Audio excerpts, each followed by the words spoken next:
आज मैं एक व्यक्ति की सच्ची कहानी साझा करना चाहता हूँ, श्री सुरेश कुमार की। सुरेश कुमार एक साधारण व्यक्ति थे, लेकिन धीरे धीरे शराब और दूसरे नशों के आदी हो गए। नशे ने उनका जीवन अस्त व्यस्त कर दिया। घर में झगड़े बढ़ने लगे, बच्चे परेशान रहने लगे और बीमारियां भी बढ़ती चली गईं। एक दिन किसी परिचित के माध्यम से वे संत रामपाल जी महाराज जी के आश्रम पहुंचे। वहां उन्हें बताया गया कि मनुष्य जीवन का असली उद्देश्य नशा करना नहीं, बल्कि सत्य परमात्मा की भक्ति करना है। उन्हें शास्त्रों के माध्यम से समझाया गया कि नशा पाप है और सच्चा सुख तभी मिलेगा जब वे सच्चे मार्ग पर चलेंगे। अब आगे की कहानी खुद सुरेश कुमार की जुबानी। 365 दिन में मैं 300 दिन मेरा तबीयत खराब रहता है, 65 दिन सही रहता हूँ। आए दिन दारू में जाता है ध्यान, शराब पीने में काम का मन नहीं लगता। मेरा नाम सुरेश कुमार है, मैं पंथी से आया। काम का मन नहीं लगा। 4 बच्चे हैं मेरे बच्चे भी कहाँ जाते हैं, बच्चे जाते हैं, उसी से मतलब नहीं। तो आपने गुरु जी के बारे में और कभी सुन रखा था कुछ? नहीं, गुरु जी के बारे में बहुत सुना, लेकिन बैठ कर समझ कर नहीं। आप रास्ते में बैठे जाते हैं, चल वहाँ चल गुरु जी के पास, है ना। टीवी पे सत्संग देखा गुरु जी का? टीवी पे सत्संग देखा कभी? हाँ, टीवी पे अभी देखे हूँ। जिस दिन से मेरा मन जाने की किया है ना, उस दिन से गुरु जी सत्संग 7:30 बजे देखता हूँ। गीता गुरु जी की कोई गीता तेरा ज्ञान अमृत या ज्ञान गंगा जीने की राह कुछ पढ़ी है? पढ़ी हो? नहीं, अभी तक कोई किताब नहीं पढ़ी, अभी तक कोई किताब नहीं पढ़ी गुरु जी। आपके गाँव में कोई गुरु जी के भक्त है आजू बाजू में? हाँ है, पड़ोसी है, एक पड़ोसी है जो गुरु जी का भक्त गाना और उसको पूजा चलाता है, लेकिन हम लोग का हाँ ठीक है, अच्छा नहीं लगता, कंजर लगता है। जी बिल्कुल। बच्चे पढ़ रहे हैं, सुबह सुबह बहुत आवाज कर रहे हैं वो, तो हमको लगता है हमको भी लगता था है ना, ऐसा हमको भी बेकार लगता है। हम 6 नहीं बजे 5 नहीं बजे हम सो रहे हैं और उसका वो चल रहा है बाजा साउंड में, अच्छा नहीं लगता, है ना। आप मार रहे हो, आप जो भी मार रहे हो, अपने तक रखो, दूसरे क्यों डिस्टर्ब, ऐसा लगता है ना। मेरे को अच्छी लगता है, लेकिन मैं फिर गुरु जी के पास में आज खुद आया हूँ, अपने आप आया हूँ। मैं अपने परिवार को छोड़ कर आया, बहुत अच्छा लग रहा है। हाँ, आपको भी लग रहा है? यहाँ आया हूँ, साथी आए, आपको में मन नहीं लग रहा है। एक दिन 50 बार बाबू करते हैं, 40 बार उसका पहुँच खाते हैं, किसी में मन नहीं लग रहा है। और गुरु जी के पास यहाँ भंडारा में कल से आया हूँ, 4-5 बार खाना खाते मस्त खाया। बाबू जी, ये गुरु जी 7 रन पूर्ण भक्ति बताते हैं। 7 हमारे घर है, 4 दिन 6 7 18 पुराण जो अपनी हिंदू संस्कृति के है, इनमें जो भक्ति लिखी है वो बताते हैं। हम लोग मनमाने आचरण करते आए हैं, इसलिए हमको थोड़ी भिन्न लगती है। जैसे आप भी बता रहे हो, आपने तो स्वीकार किया कि आप आए हो तो अच्छा तो लगा, पर तम्बाकू खाने तो मन नहीं हुआ। नहीं, अभी आप जुड़े नहीं हो, समझना जरा। और परमात्मा के पास आपका मन नहीं हो रहा, और आप जुड़ जाओगे। 2 आदमी जुड़ा हुआ है ना, हमारे दबान भी जुड़ा है जी, हमारे सालन जुड़ा है, ये सोच के हम लोग भी आए जी, ये क्या है कैसा है जी। अभी आपसे निवेदन कर रहा है कि आप सैंपल देखिए। ये उदाहरण है कि आपने अभी नाम नहीं लिया, उससे पहले आपकी इच्छा नहीं हो रही तम्बाकू पर, जब आप नाम लोगे तो होगी क्या? गुरु जी के नाम लेने का उद्देश्य ये नहीं होना चाहिए कि मेरे तम्बाकू छूट जाएगी या दारू छूट जाएगी। उद्देश्य गुरु जी ने 4 के 6 7 18 पुराण के अंदर 7 रन भक्ति बताई है। उसमें जीवन का उद्देश्य है कि मुझे ये हमने माँ के गर्भ के अंदर वादा किया और मुझे मेरे वादा को याद करना है। वो वादा याद गुरु जी भी करा देते हैं। जो वादा हमने पढ़े हो आपको देखिए, जी गरुड़ पुराण में हमने माँ के गर्भ के अंदर जो वादा किया है, वो वादा क्या है? गरुड़ पुराण अध्याय 6 श्लोक 19, इसमें लिखा है कि यदि इस गर्भ से निकलकर मैं बाहर आऊं तो फिर आपके चरणों का स्मरण करूंगा और ऐसा उपाय करूंगा जिससे मुक्ति प्राप्त कर लूं। अब जे मुक्ति का जब हम उद्देश्य लेकर गुरु जी से नाम लेंगे और मंत्रों का जाप करेंगे मुक्ति की दृष्टि से, तो जिस शराब और नशे की पत्ती तो ऐसे छूट जाती है जैसे हम खेती करते हैं अनाज की प्राप्ति के अनाज लिए, ही करते हैं, हम भी करते और हैं। भूसा अपने आप मिलता है, भूसा की दृष्टि से नहीं करते पर भूसा मिलता है कि नहीं। हाँ, इसी प्रकार से मोक्ष की दृष्टि से जब हम भक्ति करेंगे तो जितनी सुख संपत्ति भी नहीं बुलाए, सुख संपदा को जे बिना बुलाए आएगी आपके पास। मगर हमारा उद्देश्य जो हमने गर्भ पुराण में लिखा नहीं, माँ के गर्भ के अंदर हम वायदा करके आए, हमारा उद्देश्य ये होनी चाहिए। और जे चीज जो आप मुख्य समझ रहा है ये तो पीछे रह जाएगी, ये अपने आप मिलेगी। अब हमारी भक्ति में जो मुक्ति की भक्ति बता रहा है, ये सिर्फ तत्वदर्शी संत बता सकता, दूसरे ने बताई नहीं। अब गुरु जी के अलावा पहले कोई इसलिए नहीं बता सकते थे कि ये देखिए श्रीमद् भागवत सुधा सागर 1903 गीता प्रेस पूरा इनमें लिखा है, आप देख नहीं आपने पढ़ के बताइए, आपने पढ़ के बताइए, हम लोग घूम रहे हैं। ऋषियों ने संसार में अनेकों मार्ग प्रकट किए हैं, अच्छा, किंतु वे सभी कष्ट साध है। जी कहाँ में लिखा है? श्री भागवत सुधा सागर सुख सागर, मतलब भागवत जी बोलते हैं, कष्ट साध है और परिणाम में स्वर्ग ही प्राप्त कराने वाले। और स्वर्ग को रामचरितमानस में उत्तर कांड 2 नंबर 42 से नीचे लिखा है, यह तन कर फल विषय न भाई, स्वर्ग और स्वल्प अंत दुखदाई। स्वर्ग के भोग अंत में दुख देने वाले हैं, और हम स्वर्ग को बड़ी चीज समझते थे, स्वर्ग के भोग अंत में दुख देने वाले। और हमने ये बता रहा है कि ये स्वर्ग को उपदेश कराने वाले हैं। और अभी तक भगवान की प्राप्ति कराने वाला मार्ग तो गुप्त ही रहा है। अब ये गुप्त रहा है तो ये कोई बता कैसे देंगे? नहीं बता सकते, नहीं। उसका उपदेश करने वाला पुरुष प्राय भाग्य से ही मिलता है। अब भाग्य से, ये कबीर साहब की परमात्मा की बाणी में लिखा है, परमात्मा ने कहा था, धर्मदास मेरी लाख दुआई, मूल ज्ञान कित बाहर जाई। मूल ज्ञान तब तक छिपाई जब तक द्वादश बंधना मिट जाई। ये कब तक का था? कलयुग बीते जब 55 पाचा, जब यह वचन होएगा साचा। कलयुग बीत जाए जब ये था, तब जी परम पुरुष पद था। कलयुग के 55 वर्ष बीत जाने के बाद में ये ज्ञान उजागर हो रहा था। इन्होंने क्या लिख दिया है कि वो अभी तक भगवान की प्राप्ति कराने वाला मार्ग तो गुप्त ही रहा। ये परमात्मा ने वहां भी रख दिया था, यहाँ भी इसमें संकेत मिला। देखिए जी, अब वो मार्ग नहीं आया था जब तक हम जो पूजा पाठ करते थे। वो पूजा को हम करते तो थे पर देखते नहीं थे कि क्या है। देखिए जी, गीता जी है, गीता प्रेस गोरखपुर 17 नंबर, इसमें लिखा जो हम पूजा करते हैं, अध्याय 9 श्लोक 23।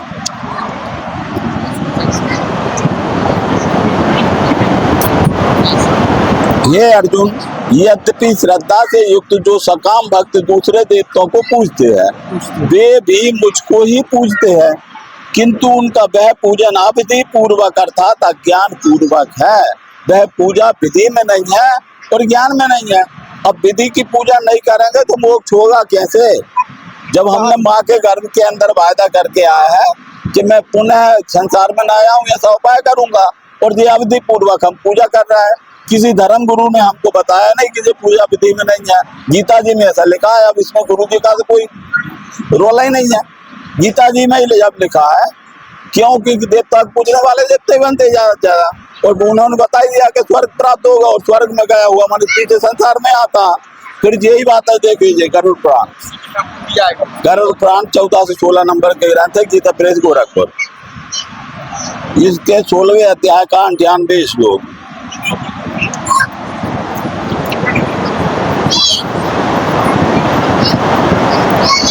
तावत तपो व्रतम तीर्थम जप होम अर्चनात्कम वेद शास्त्र आगम कथा याव तम न बिंदती। तप व्रत तीर्थ जप होम और पूजा यही करते थे ना आप, तो यही गीता जी में भी बताया है। आदि सत्कर्मों का अनुष्ठान वेद शास्त्र आगम की कथा तभी तक उपयोगी है जब तक जीव को तत्व का ज्ञान प्राप्त नहीं होता। ज्ञान प्राप्त नहीं होता जब तक क्या रहता है? गीता जी ने बताया है, अज्ञान पूर्वक है, अज्ञान रहता। अब अज्ञान किसे कहते हैं? जैसे मान लो हम छोटे छोटे बालक थे, वो कभी शर्तें बांधते थे, लाखों करोड़ों अरबों की बांधते थे नहीं, अब बांध सकते हैं क्या? क्योंकि अब हमको ज्ञान हो गया। अब जो गरुड़ पुराण भी क्या कह रहा है, कब तक कर सकते जब तक जीव को तत्व ज्ञान नहीं है। अब ज्ञान हो गया फिर इसे करने का है क्या, नहीं करनी चाहिए। नहीं, गीता जी ने मना कर दिया, गरुड़ पुराण ने, गुरु जी ने मना नहीं किया। देखिए अब ये रामचरितमानस है, गीता प्रेस गोरखपुर। जो वेद कह रहे हैं वो साधना संसार में कोई कर ही नहीं रहा। देखिए इसका अरण्य कांड दोहा नंबर 15 चौपाई 1, धर्म ते बिरत जोगते ज्ञाना, ज्ञान मोक्ष प्रद वेद वखाना। धर्म के आचरण से बैराग, योग से ज्ञान होता है तथा ज्ञान मोक्ष का देने वाला। मोक्ष का से मिलना ज्ञान से। और गीता जी ने बताया ये पूजा काय की है, देखिए ये अज्ञान पूर्वक। अब हमारा मोक्ष ज्ञान से होना है और हम अज्ञान की पूजा करेंगे तो कैसे पार होंगे, नहीं हो पाएंगे। नहीं, इसमें भी जैसे तो हो गया एकदम करेक्ट। फिर आगे यही रामचरितमानस में भी ये तो क्लियर होगा कि ज्ञान से मोक्ष होना रामायण जी से ही हो गया। और उत्तरकांड दोहा नंबर 117 के नीचे चौपाई बता रही है, देखिए आप। इंद्रन सुरन न ज्ञान सुहाई, विषय भोग पर प्रीत दृढ़ाई। इंद्रियां और उनके देवताओं को स्वाभाविक ही ज्ञान सुहाता नहीं है। इंद्रियों और उनके देवताओं को ज्ञान स्वाभाविक ही नहीं सुहाता। अब इनको ज्ञान अच्छा लगता नहीं है और ज्ञान के बिना हमारा मोक्ष नहीं है, फिर हम क्या करेंगे। ये देवी देवताओं की पूजा रामायण जी में मना हुई कि नहीं हुई, क्योंकि हमारा ज्ञान से मोक्ष होना। और जिनकी पूजा करते रहेंगे जब तक हमारा मोक्ष नहीं होगा। इसलिए गीता ज्ञानदाता ने कहा है कि वह पूजा अवधि पूर्वक अर्थात अज्ञान पूर्वक है। ये रामचरितमानस से सिद्ध हो गया। अब देखिए आगे,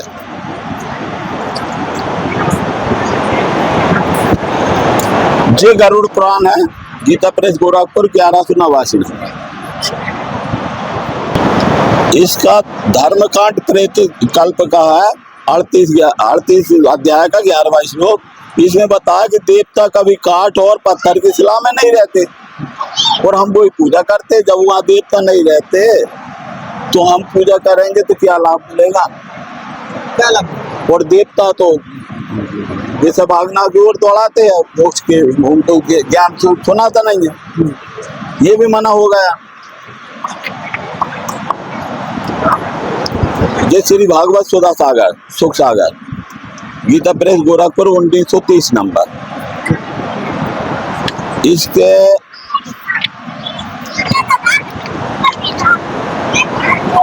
10वें स्कंद का 24वां अध्याय का 84 अध्याय का 24वां ये श्लोक नंबर है 11। भगवान श्री कृष्ण बोल रहा है जी, 10वें स्कंद का 84 अध्याय है जी। भगवान श्री कृष्ण ने कहा केवल जल में तीर्थ ही तीर्थ नहीं कहलाते और केवल मिट्टी या पत्थर की प्रतिमा ही देवता नहीं होती। संत पुरुष ही वास्तव में तीर्थ और देवता है। यह बताया है कि मिट्टी पत्थर काठ आदि पार्थिव विकारों को जो इष्टदेव मानता है तथा जो केवल जल को ही तीर्थ समझता है, ज्ञानी महापुरुषों को नहीं, वह मनुष्य होने पर भी पशुओं में भी नीच गधा ही है। अब ये कान बताया गया है श्रीमद् भागवत सुधा सागर, श्री भागवत सुधा सागर। गुरु जी ने नहीं बताया, गुरु जी ने साधारण कुल भक्ति बताई है तो गुरु जी की भक्ति अपने आप इनमें आ गई। भक्ति गुरु जी की है पर शास्त्रों में मिल रही है। देखिए दूसरा, ये देवी भागवत पुराण 1897 सत्यार्थ प्रकाश दे हुआ 1897 नंबर।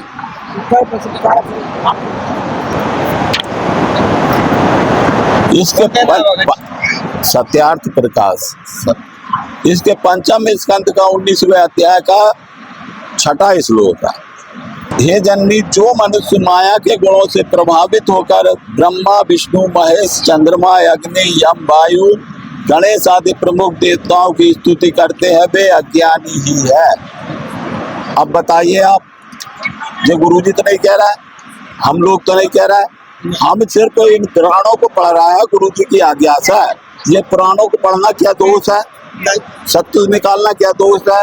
इन लोगों ने कभी मना किया है कि भाई तुम शराब पियोगे तो मेरे पास मत खेलोगे तो मत आना? गुरु जी ने कह दिया, इसलिए अच्छे लोग आते हैं। इन्होंने बताया नहीं था, क्योंकि इन्होंने साधारण कुल भक्ति नहीं की कराई, और भक्ति साधारण कुल कराते तो ये बात यही बता देते नहीं हमारे धर्मगुरु। देखिए ये सत्यार प्रकार से महर्षि दयानंद सरस्वती जी का ये परम आदरणीय माने जाते हैं अपने हिंदू समाज के, आर्य समाजी भी है।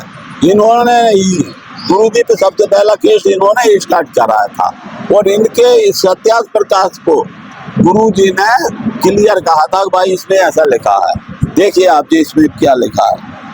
इसमें महर्षि दयानंद सरस्वती जी से किसी ने प्रश्न किया मूर्ति पूजा कहाँ से चली? देखिए ये लिखा है, तो इन्होंने कहा जैनियों से।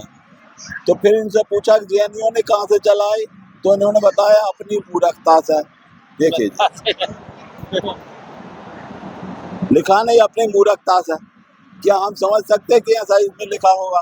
नहीं समझते। नहीं, हमने गुरु जी का विरोध तो किया पर ये नहीं कहा कि यार इन्होंने भी ये कहा। फिर आगे इनसे किसी ने पूछा कि मूर्ति पूजा में पुण्य नहीं तो पाप तो नहीं लगेगा? तो ये बताते हैं जब वेद से निषिद्ध मूर्ति पूजा आदि कर्म तुम करते हो तो पापी क्यों नहीं? मतलब जब इससे सिद्ध होता है कि वेद में भी मना किया गया, तो फिर वो पूजा यदि संत रामपाल जी महाराज भी यदि मना करेंगे तो उनका कसूर बता दिया इनने, और ये नहीं बताया कि नहीं हाँ सच्चा संत है, सच्ची भक्ति वेद के अनुसार बता रहा है, और कसूरदार को बता दिया। बाकी सच्चाई को जो थी वो छुपा लिया, जबकि गरुड़ पुराण में बताया है। ये देखो गरुड़ पुराण अध्याय 16 जो अभी बताया था वही गरुड़ पुराण है। श्लोक 15 13 से 15 में ये देखिए 13 से 15 तक है। जीवों की 84 लाख योनियों में मनुष्य योनि के अतिरिक्त अन्य किसी भी योनि में तत्व ज्ञान प्राप्त नहीं होता। पूर्वोक्त विभिन्न योनियों में हजारों हजार करोड़ों बार जन्म लेने के उपांतर उपार्जित पुण्य पुंज के कारण कदाचित मनुष्य योनि प्राप्त होती है। मोक्ष प्राप्ति के लिए सोपानुभूति है। दुर्लभ मनुष्य शरीर प्राप्त करके इस संस्कृति चक्र से जो अपने को मुक्त नहीं कर लेता उससे अधिक पापी कौन होगा? मतलब जो हम गुरु जी बता रहा है, जो हमने माँ के गर्भ के अंदर वादा करके आए थे, वही भक्ति गुरु जी बता रहा है, वो यदि हमने पूरी ना की तो उससे अधिक पापी कोई नहीं है। और हम जो भक्त हैं उनके जैसे हम ब्रह्मा विष्णु महेश से बड़े कोई भगवान नहीं समझते। और रामचरितमानस पढ़ते हैं, और रामचरितमानस में भी लिखा है, देखो आप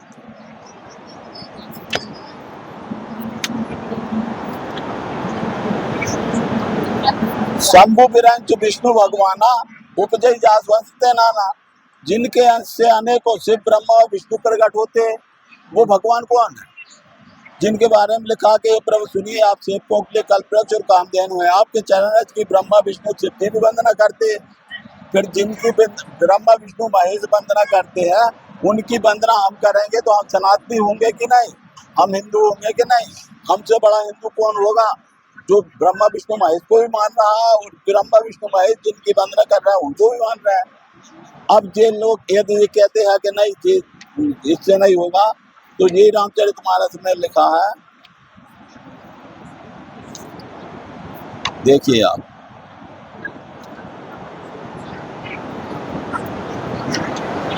उत्तरकांड 2 नंबर 42 के नीचे भगवान राम खुद कह रहा है, सोई सेवक प्रथम सोई ममन शासन माने जोई। वही मेरा सेवक है, वही प्रथम जो मेरी आज्ञा माने। अब आज्ञा में कह रहे बड़े भाग से ही मनुष्य शरीर मिला है, देवताओं को दुर्लभ है, इसे पाकर मोक्ष प्राप्त कर लो। और इसे पाके भी जिसने मोक्ष नहीं किया तो जो न तरह भव सागर नर समाज अस्पाई शोकरत निंदक मंदवती आत्महनगत पाई। के ठेकेदार है, फिर कहाँ गए भाई आपके ये ठेकेदार? ये तो रामान जी बोल रहे नहीं कि स्वर्ग तक गया वो मनुष्य पीछे आता संसार में। और हमने माँ के गर्भ के अंदर वादा कर रहा है कि इस बार बाहर निकाल तो परमात्मा, फिर ऐसा उपाय करूंगा पुनः गर्भ बनाया हूँ। और ये स्वर्ग तक पहुंचा रहा है और लिखवा रहा है नाना जी का स्वर्गवास हो गया, दादाजी का स्वर्गवास हो गया। अब आप बताइए कौन की भक्ति श्रेष्ठ है? कौन है हिंदू संस्कृति सही सनातन का पालन कौन कर रहा है? आप इतने तो बुद्धिमान देखा है आपने सामने लिखा है सारा है क्लियर। जी, है सही भक्ति? सही भक्ति है। अब हमको क्या करना है ये बताइए। तो अब आपको गुरुजी से नाम लेके भक्ति करना है, बाकी चीजें गुरुजी अपने आप कर देंगे। हाँ, मतलब गुरु जी से मतलब नाम दीक्षा लेना, नाम दीक्षा लेने से नाम दीक्षा लेकर, हाँ तो हम नाम दीक्षा से हमारा मुख्य जो रोग है जन्म मरण का वो कट जाएगा। और ये तो जैसे अभी आपने कहा था नहीं कि हम खेती करते हैं अनाज प्राप्ति के लिए, वो सा अपने आप मिलता है नहीं, मिलता है। बस इसी प्रकार से हमारा उद्देश्य मोक्ष होना चाहिए। गुरु जी जब हम ये मंत्र करेंगे तो ये नशा पत्ती तो अपने आप छुड़ा देते, इतने भाइयों को छुड़ा गए तो आप ये नहीं छुड़ाएंगे क्या? बिल्कुल सही। कितनों से पूछ लो, हम भी करते थे, बीड़ी पीता था मैं, जब सारे छूट गए गुरु जी के पास। कोई दिन नहीं था, कोई दिन ऐसा नहीं था कि मैं पीता नहीं था। पर उद्देश्य हमारा मोक्ष है, जो अपन ने शास्त्रों में देखा वो मोक्ष प्राप्ति का मार्ग देखा, वो मार्ग गुरु जी के अलावा कोई देने वाला नहीं है। तो आप भक्ति करो और गुरु जी का आपका लाभ कर देंगे। चलो ठीक है, बंदी छोड़। सतगुरु रामपाल जी महाराज जी की जय।